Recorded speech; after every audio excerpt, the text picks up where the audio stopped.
tous. Avant toute chose, j'aimerais vous remercier d'avoir pris la peine de cliquer sur cette vidéo. Découvrir un nouvel artiste ASMR, j'en ai conscience, est toujours une démarche unique, particulière et que nous vivons tous différemment. Si j'en viens aujourd'hui à me lancer dans l'ASMR, c'est parce qu'après plusieurs années d'écoute, j'ai souhaité à mon tour procurer cette sensation d'apaisement et de sérénité que nous connaissons si bien. Alors, j'ignore si certains seront réceptifs, mais je m'estimerai le plus heureux du monde si ne serait-ce qu'une seule personne se trouve dans un état de quiétude au terme de cette vidéo.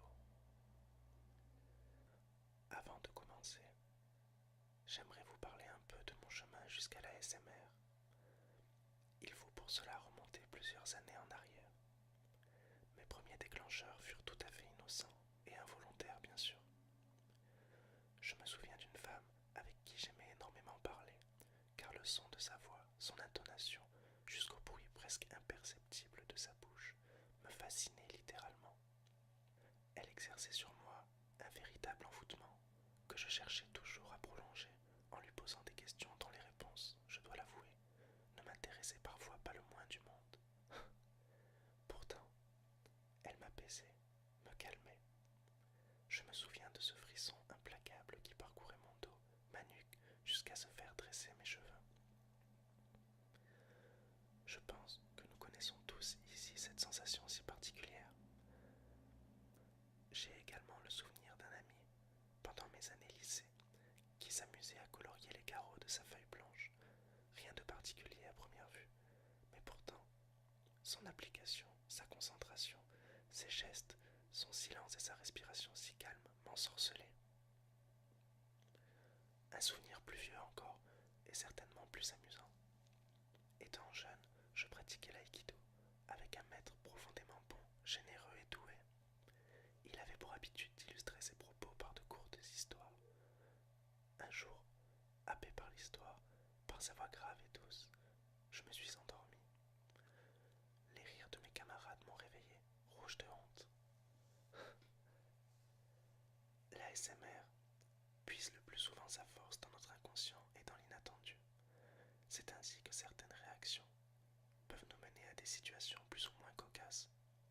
Alors, permettez-moi d'être un peu curieux, mais peut-être pourriez-vous me raconter quelles sont vos premières expériences ou souvenirs de l'ASMR. Vous l'aurez sans doute deviné grâce à son nom.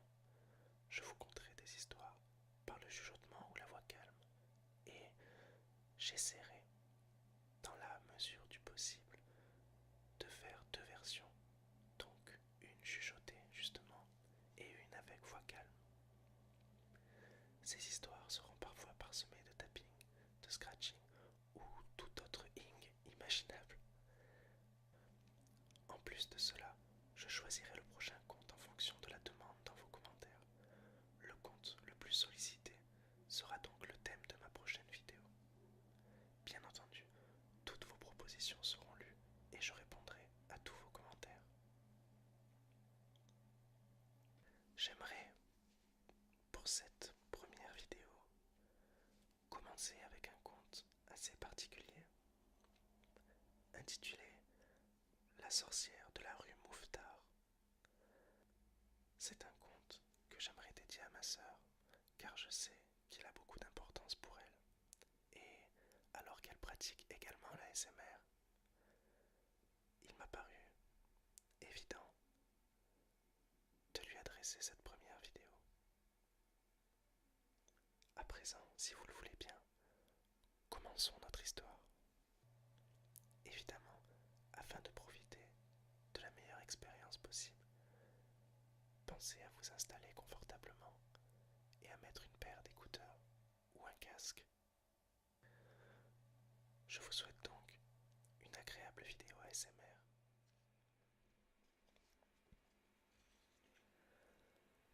Il y avait une fois, dans le quartier des Gobelins à Paris, une vieille sorcière, affreusement vieille et laide, mais qui aurait bien voulu passer pour la plus belle fille du monde. Un beau jour, en lisant le journal des sorcières, elle tomba sur le communiqué suivant. Madame, vous qui êtes vieille et laide, vous deviendrez jeune et jolie. Et pour cela, mangez une petite fille à la sauce tomate. Et plus bas, en petites lettres, attention, le prénom de cette petite fille devra obligatoirement commencer par la lettre N. Or, il y avait dans ce même quartier une petite fille qui s'appelait Nadia. C'était la fille aînée de Papa Saïd, je ne sais pas si vous connaissez, qui tenait l'épicerie Buvette de la rue Broca. Il faut que je mange Nadia, se dit la sorcière. Alors, un beau jour que Nadia était sortie pour aller chez le boulanger, une vieille dame l'arrêta. Bonjour, ma petite Nadia. Bonjour, madame. Veux-tu bien me rendre un service? Lequel? Ce serait d'aller chercher pour moi une boîte de sauce tomate chez ton papa. Cela m'éviterait d'y aller. Je suis si fatiguée. Nadia, qui avait bon cœur, accepta tout de suite. Sitôt qu'elle fut partie, la sorcière, car c'était elle, se mit à rire en se frottant les mains. Oh, que je suis maligne, disait-elle. La petite Nadia va m'apporter elle-même la sauce pour la manger. Une fois rentrée chez elle avec le pain, Nadia prit sur le rayonnage une boîte de sauce tomate, et elle se disposait à repartir lorsque son papa l'arrêta. Et où vas-tu comme ça? Je vais porter cette boîte de sauce tomate à une vieille dame qui me l'a demandé. Reste ici, dit Papa Saïd. Si ta vieille dame a besoin de quelque chose, elle n'a qu'à venir elle-même. Nadia, qui était très obéissante, n'insista pas.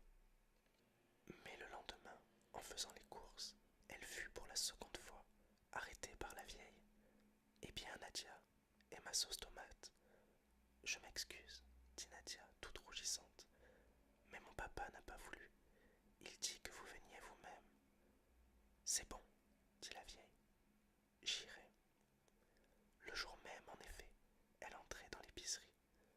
Bonjour, monsieur Saïd. Bonjour, madame. Vous désirez? Je voudrais Nadia. Hein? Oh, pardon, je voulais dire une boîte de sauce tomate. Ah, bon, une petite ou une grande? Une grande, c'est pour Nadia. Quoi?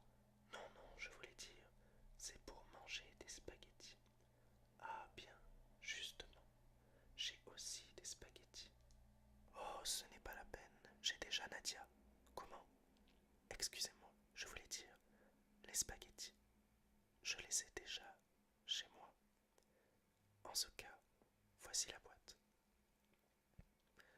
La vieille dame prit la boîte, la paya, mais au lieu de partir, se mit à la soupeser. C'est peut-être un peu lourd. Est-ce que vous ne pourriez pas...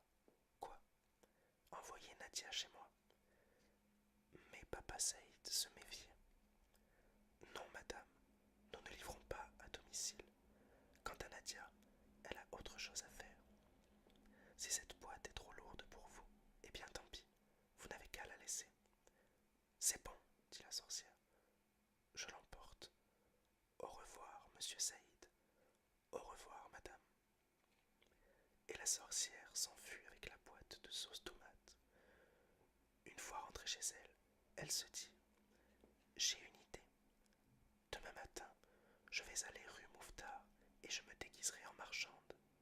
Lorsque Nadia viendra faire les courses pour ses parents, je l'attraperai. Et le lendemain, lorsque Nadia vint à passer, elle était rue Mouffetard, déguisée en bouchère. Bonjour, ma petite fille, veux-tu de la viande? Ah non, madame, je viens acheter un poulet. Zut, pensa la sorcière.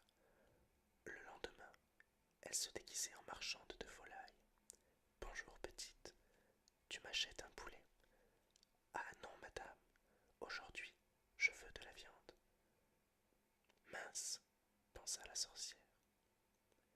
Le troisième jour, déguisée à nouveau, elle vendait à la fois de la viande et de la volaille. Bonjour, Nadia, bonjour.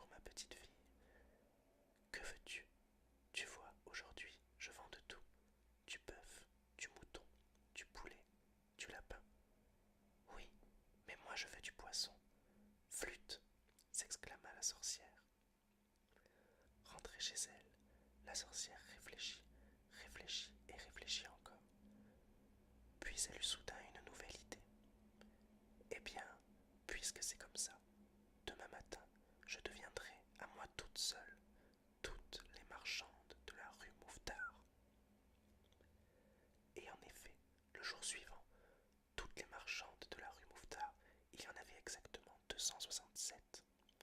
C'était elle. Nadia vint, et comme à l'ordinaire, s'approcha sans méfiance d'un éventaire de légumes pour acheter cette fois des haricots verts. Elle allait payer quand la marchande la saisit par le poignet, l'enleva et hop, l'enferma dans le tiroir de la caisse.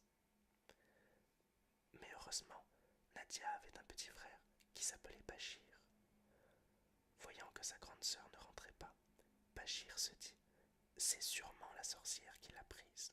Il faut que j'aille la délivrer. » Il prit sa guitare à la main et s'en fut rue Mouffetard. En le voyant arriver, les 267 marchandes, qui étaient la sorcière, se mirent à crier « Où vas-tu comme ça, Bachir ?» Bachir ferma les yeux et répondit « Je suis un pauvre musicien aveugle et je voudrais chanter une petite chanson pour gagner quelques sous. » « Quelle chanson ?» demandèrent les marchandes. « Je veux chanter une chanson qui s'appelle Nadia, où es-tu ?» « Non, pas celle-là. Chante-en une autre. Mais je n'en sais pas d'autre. Alors, chante-la tout bas. » « C'est entendu. Je chanterai tout bas. » Et Bachir se mit à chanter tout haut. Nadia, où es-tu? Nadia, où es-tu? Réponds que je t'entende. Nadia, où es-tu? Nadia, où es-tu? Car je ne te vois plus. Moins fort, crièrent les 267 marchandes. Tu nous casses les oreilles. Mais Bachir continuait de chanter. Nadia, où es-tu? Nadia, où es-tu? Quand tout à coup, une petite voix lui répondit. Bachir, Bachir, délivre-moi, ou la sorcière me tuera. En entendant ces mots, Bachir ouvrit les yeux, et les 267 marchandes sautèrent sur lui en criant « C'est un faux aveugle, c'est un faux aveugle !» Mais Bachir, qui était courageux, brandit sa petite guitare et assomma d'un coup la marchande la plus proche. Elle tomba raide, et les 266 autres tombèrent en même temps qu'elle, assommées elles aussi. Alors, Bachir entra dans toutes les boutiques, l'une après l'autre, en chantant « Nadia, où es-tu? Nadia, où es-tu ?» Pour la seconde fois, la petite voix lui répondit « Bachir, Bachir, délivre-moi, ou la sorcière me tuera. » Cette fois, il n'y avait plus de doute. La voix venait de chez la marchande de légumes.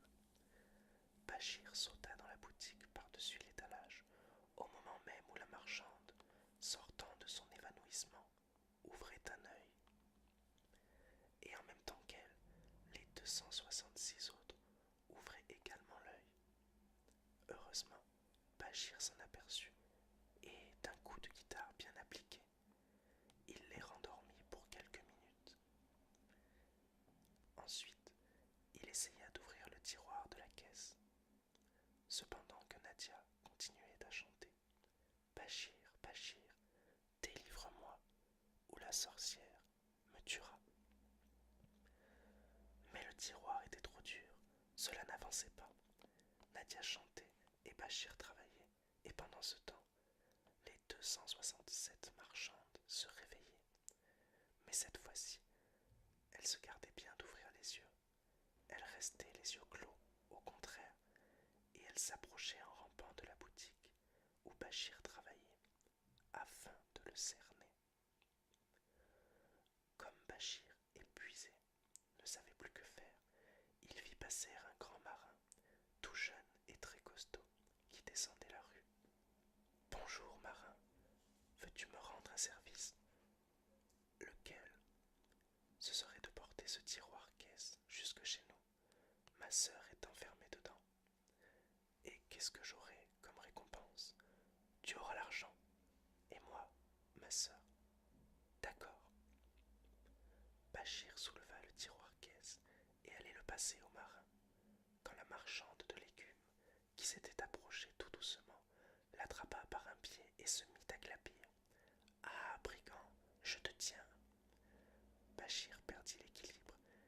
laissa échapper le tiroir-caisse.